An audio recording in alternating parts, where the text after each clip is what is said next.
7월 2일입니다. 돕는 사람들이라는 제목으로 예레미야 26장 16절에서 24절까지 말씀 세 번역 성경으로 읽겠습니다. 그러자 고관들과 온 백성이 제사장들과 예언자들에게 말하였다. 이 사람에게는 사형 선고를 받아야 할 만한 죄가 없습니다. 그는 주 우리 하나님의 이름으로 우리에게 말씀을 전했기 때문입니다. 이때 지방의 장로들 가운데서 몇 사람이 일어나서 거기에 모인 백성의 온 회중에게 이렇게 말했다. 유다와 기스기야 시대에 모레셋 사람 미가가 유다 온 백성에게 이와 같이 예언했습니다. 나 만군의 주가 말한다. 시온이 밭 갈듯 뒤엎어질 것이며 예루살렘이 폐허더미가 되고 성전이 서 있는 이 산은 숲풀만인 무성한 언덕이 되고 말 것이다. 그때 유다 왕 기스기야와 온 유다 백성이 그를 죽였습니까? 그들이 오히려 주님을 두려워하고 주님의 은혜를 간구하니 주님께서도 그들에게 내리겠다고 말씀하신 재앙을 거두시지 않았습니까? 그런데 지금 우리는 그 큰 재앙을 우리 자신들에게 불러드리려 하고 있습니다. 그 당시에 주님의 이름으로 예언한 사람이 또 한 명 있었는데 그가 바로 기럇 여아렘 사람 스마야의 아들 우리아였다. 그도 예레미야와 같은 말씀으로 이 도성과 이 나라에 재앙이 내릴 것을 예언하였다. 그런데 여호야킴 왕이 자기의 모든 용사와 모든 고관과 함께 그의 말을 들은 뒤에 그를 직접 죽이려고 찾았다. 우리아가 이 소식을 듣고 두려워하여 이집트로 도망했다. 그러자 여호야킴 왕이 악볼의 아들 엘라단에게 몇 사람의 수령을 딸려서 이집트로 보냈다. 그들이 이집트에서 우리아를 붙잡아 여호야킴 왕에게 데려오자 왕은 그를 칼로 죽이고 그 시체를 평민의 공동묘지에 던졌다. 그러나 예레미야는 사반의 아들 아히감이 보호하여 주었으므로 그를 죽이려는 백성의 손에서 벗어날 수 있었다. 아멘. 이제 어제 본문에서 유다의 고관들 앞에서 또 제사장들, 예언자들 또 모든 백성 앞에서 당당하게 그 하나님께서 말씀하라고 하신 것을 선포했었죠. 예레미야가 너희는 너의 길과 행위를 고치고 하나님의 목소리를 청정하라고 했었어요. 순종하면 하나님께 선하신 재앙을 내리지 않으시겠지만 순종하지 않고 나를 죽이면은 반드시 무죄한 피를 흘린 벌을 받게 될 것이다 라고 선포를 했죠.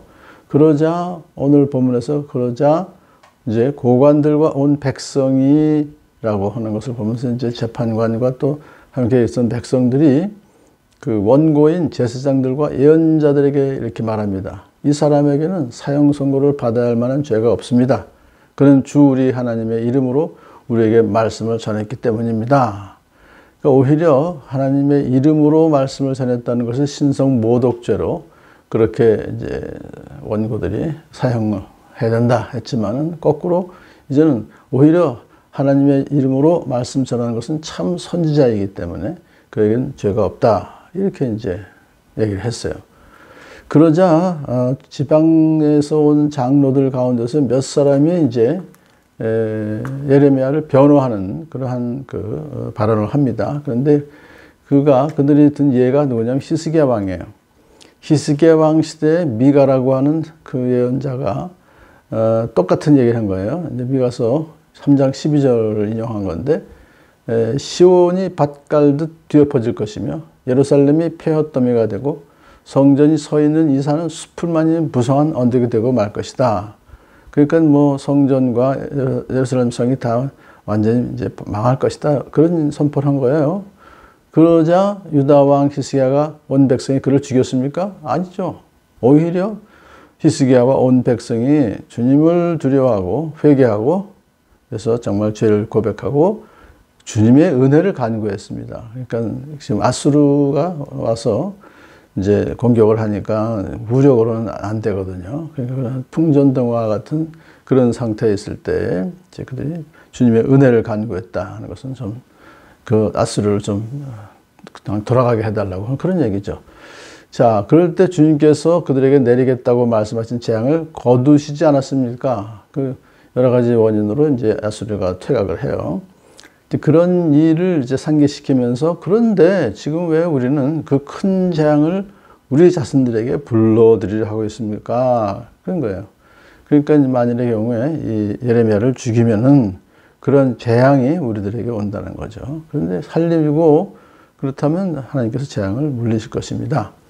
그런 취지로 이제 얘기를 해서 예레미야를 이제 변호했잖아요. 근데 이제 이 예레미야서 기자는 이걸 더 하나 첨가해요. 근데 여호야킴 왕은 아주 악한 왕이었어요. 그래서 우리야라고 하는 또 선지자가 비슷한 얘기를, 똑같은 얘기를 한 거예요. 이 도성과 이 나라에 재앙이 내릴 것입니다. 예레미야도 그렇고 그 앞에서 했던 그 미가도 그렇고 같은 취지로 이제 예언을 했는데, 이번에 여호야킴은 저놈을 죽여라 하면서 이제 그렇게 직접 죽이려고 찾았어요. 도망갔어요. 우리야가 이집트로 쫓아가요. 수행을 딸려서 이집트로 보내서 체포조가 가서 우리야를 붙잡아서 데려오자 왕은 그냥 칼로 죽여버려요. 그러니까 선지자로서 옳은 말을 했는데 결국 순교를 당한 거죠. 그러나 그러니까 예레미야도 그렇게 순교를 당할 수가 있는 거예요. 같은 왕이니까. 그러나 예레미야는 사반의 아들 아히감이 보호하여 주었으므로 살았다 이거예요.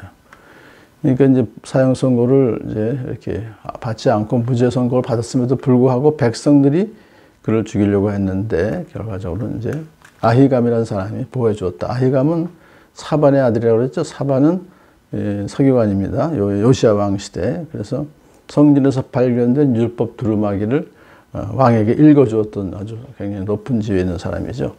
그 집안이기 때문에 아마 아히감도 높은 지위에 있었을 거예요. 근데 그는 자기가 왕이나 어떤 백성들을 이제 이렇게 손에서 예레미야를 보호해 줬어요.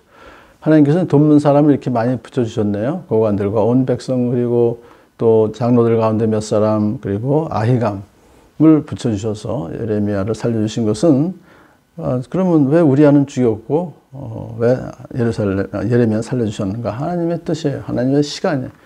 하나님께서 그렇게 하나님의 때. 그러니까 아직 그렇게 예레미야는 불러가실 때가 아니죠. 더 해야 될 사명이 있기 때문에 그냥 살려주셨다.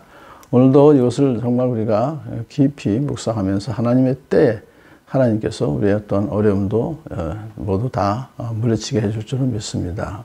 그리고 하나님께서 우리를 사용하시고자 하시는 그 모든 목적을 우리를 통해서 다 이루어 주시길 기도합니다.